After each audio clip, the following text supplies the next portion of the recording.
Nobody has ever gone to the moon. Anybody that told you that he has read or has seen someone go to the moon is a lie. And I'll prove it to you. It is a big fat lie. Nobody has gone there before. The Bible told us in Genesis chapter 1, verse 1, in the beginning, God created the heavens and the earth. In verse 6, God explained to us how the heaven and the earth were formed. Then God told us that is before verse 1, everywhere was water. There was no heaven, there was no earth. Everywhere was water. And then God made a firmament in between the waters and to separate the waters above the firmament and the waters. So it's like a bottle, and you put a sheet in between the bottle to separate the waters above. So that sheet is now between the above and the below. So God separated them. So the ones above, so that sheet he put, that is the firmament. Let me use the word sheet, it's not sheet, but that separation, that gap in between them is called the firmament. So that firmament is what God called heaven. That is what God called, what God named heaven.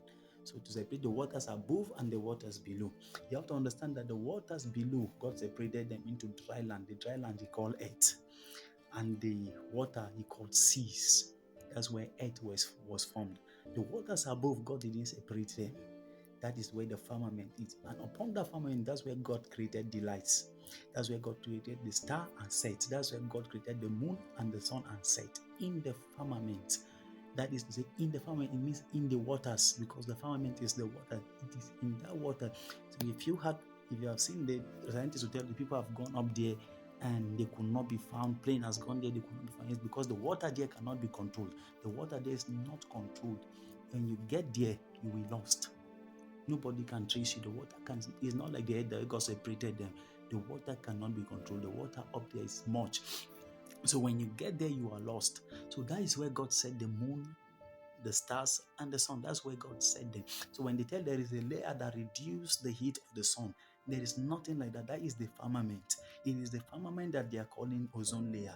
That is the firmament. That's what regulates the heat from burning us. That's what regulates it, is the firmament. It is the temperature of the firmament that reduced this thing so much that reduces it. That's why you are not consumed with heat here. And number two, they tell you that the higher you go, the cooler it becomes. That is the reason, because up there is very cold. The water there is so cool. So the more you go up there, the cooler it must definitely be.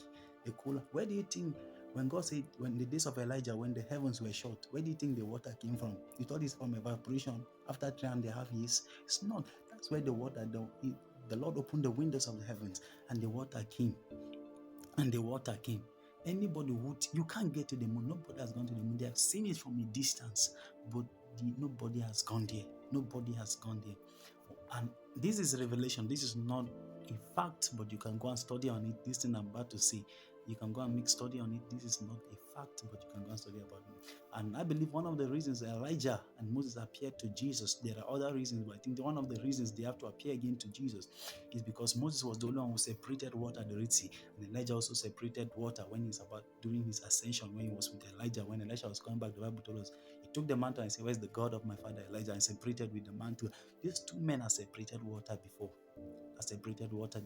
So God because there is a water above that. When during the ascension of Jesus, Jesus had to pass through it. So, and remember, in the heaven there's no anointing. The anointing is among the earth. So they have to come with that dimension of grace for him to be available, so that he can do that which they have done when he goes up above. Because you can't just ascend like that. There must be that separation. So he needed that dimension in order to ascend up. And a lot of people will have their opinion over this, but I tell you the truth, nobody has gone to the moon. Nobody has sat somewhere, maybe in one of the planets, to take the pictures of the moon, but nobody has gone there before. Because you have to pass through the firmament, and the firmament, the water is not controlled. And it's only the waters upon the earth that God controlled. God didn't control the waters above the firmament. You go there, you will lose. What they call ozone layer, truly is the firmament. This is the water. It regulates the temperature. You can do your finding from scriptures and any other thing, but I tell you the truth, science is trying to catch up with God. They're trying to catch up with God. That is it. But you see, God has said everything. Anything they're trying to do to discredit whatever God has done is a lie. This is it. So you can go and make your study and check it for yourself.